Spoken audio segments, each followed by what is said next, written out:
আরে তুমি আবার সকাল সকালই ঝুড়ি ভর্তি শাক কোথা থেকে আনলে?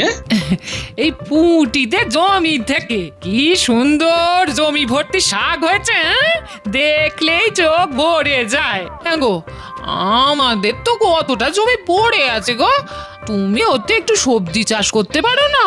তাহলে অন্তত টাটকা সবজিটা খেতে পারতাম। হ্যাঁ, টাটকা সবজি খাবে? জানো জমিতে কাজ করা কত কষ্ট? রোদে ঘামে তেতে পুড়ে জমিতে কাজ করতে হয়। যাও যাও যাও, আর বেশি কথা না বলে তাড়াতাড়ি শাকগুলো ভেজে ফেলো।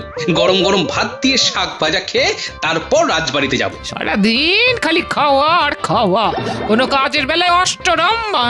হ্যাঁ, আমায় কিছু বললে নাকি গিন্নি? না না, তোমায় কিছু বলতে পারি? হ্যাঁ, তাহলে আর এখানে সঙ্গের মতো দাঁড়িয়ে না থেকে